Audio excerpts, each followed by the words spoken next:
G സുധാകരന്റെ ഒരു Facebook പോസ്റ്റുമായി ബന്ധപ്പെട്ട ഒരു വാർത്തയിലേക്കാണ് നമ്മൾ പോകുന്നത്. അദ്ദേഹം തന്റെ സ്വത്തുക്കളെക്കുറിച്ച് ഏത് ഏജൻസിയുടെയും അന്വേഷണം സ്വാഗതം ചെയ്യുന്നു എന്ന ഒരു ഫേസ്ബുക്ക് പോസ്റ്റ് ജി സുധാകരൻ, അമ്പലപ്പുഴയിലെ സ്വതന്ത്ര സ്ഥാനാർത്ഥി ജി സുധാകരൻ ഫേസ്ബുക്കിൽ പോസ്റ്റ് ചെയ്തിട്ടുണ്ട്.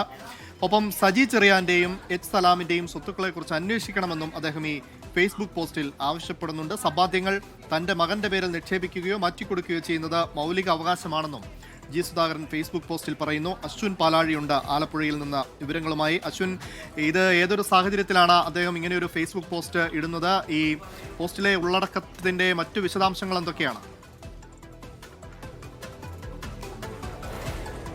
അമൽ, കഴിഞ്ഞ ദിവസം തെരഞ്ഞെടുപ്പിന് പിന്നാലെ സജി ചെറിയാൻ നടത്തിയ വാർത്താ സമ്മേളനം, അതിന് പിന്നാലെ എച്ച് സലാമിന്റെ വാർത്താ സമ്മേളനം, ഈ രണ്ടിലും ജി സുധാകരനെതിരെ വലിയ വിമർശനങ്ങൾ ഉണ്ടായിരുന്നു. അദ്ദേഹത്തിന്റെ തെരഞ്ഞെടുപ്പ് കമ്മീഷനുമായി ബന്ധപ്പെട്ട് അദ്ദേഹം നൽകിയ ഈ തെരഞ്ഞെടുപ്പ് കണക്കുകൾ, അദ്ദേഹത്തിന്റെ സ്വത്ത് വിവരങ്ങൾ സംബന്ധിച്ച് ചില അസ്വാഭാവികത കണക്കുകൾ അതിലുണ്ടായിരുന്നു എന്നുള്ള പരാതി ഡിവൈഎഫ്ഐ അടക്കം മുന്നോട്ട് വെച്ചതുമാണ്. അതിലാണ് ഇപ്പോൾ ഒരു വിശദീകരണം ജി സുധാകരന്റെ ഭാഗത്തുനിന്ന് ഉണ്ടായിരിക്കുന്നത്. തന്റെ സ്വത്ത് വിവരങ്ങൾ ഏത് അന്വേഷണ ഏജൻസിക്ക് വേണമെങ്കിലും പരിശോധിക്കാം എന്നുള്ള കാര്യമാണ് അദ്ദേഹത്തിന്റെ ഫേസ്ബുക്ക് പോസ്റ്റിൽ പറയുന്നത്. ഒപ്പം അതിനോടൊപ്പം എച്ച് സലാമിന്റെയും സജി ചെറിയാന്റെയും സ്വത്തുവിവരങ്ങൾ കൂടി ഈ അന്വേഷണ ഏജൻസികൾ പരിശോധിക്കണം എന്ന ആവശ്യം കൂടി അദ്ദേഹം മുന്നോട്ട് വെക്കുകയാണ്. ഭാര്യയുടെ പെൻഷൻ, ഒപ്പം തന്റെ പെൻഷൻ, ഈ രണ്ട് വരുമാന മാർഗം മാത്രമാണ് തങ്ങൾക്കുള്ളതെന്നും ഒപ്പം മകൻ 19 വർഷമായി വിദേശത്ത് ജോലി ചെയ്യുകയാണ്, അതിന്റെ വരുമാനം മകനും ലഭിക്കുന്നുണ്ട്. തന്റെ കുടുംബത്തിന്റെ ഏക വരുമാന മാർഗം ഈ 3 സാമ്പത്തിക സ്രോതസ്സുകൾ മാത്രമാണ് എന്നുള്ളതാണ് ജി സുധാകരൻ ആ ഫേസ്ബുക്ക് പോസ്റ്റിലൂടെ വ്യക്തമാക്കാൻ ശ്രമിക്കുന്നത്. ഒപ്പം ഈ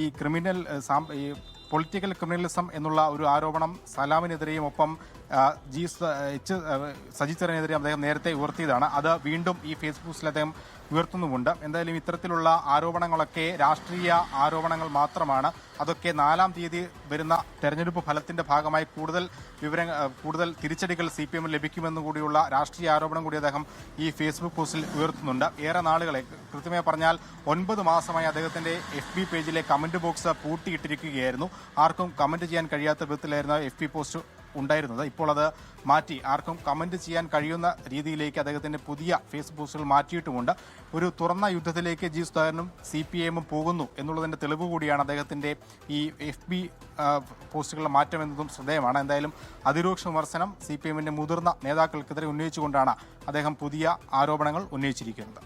ശരി, അശ്വിൻ പാലാഴിയാണ് ആലപ്പുഴയിൽ നിന്ന് വിവരങ്ങൾ നൽകിയത്. ജി സുധാകരൻ അദ്ദേഹത്തിന്റെ സ്വത്ത് സംബന്ധിച്ച് ഏത് തരത്തിലുള്ള അന്വേഷണത്തെയും ഏത് ഏജൻസിയുടെ അന്വേഷണത്തെയും സ്വാഗതം ചെയ്യുന്നു എന്ന് പറഞ്ഞിട്ടുള്ള അദ്ദേഹത്തിന്റെ ഒരു ഫേസ്ബുക്ക് പോസ്റ്റുമായി ബന്ധപ്പെട്ടുള്ള വാർത്തയാണ് അശ്വിൻ പങ്കുവച്ചത്. നമുക്ക്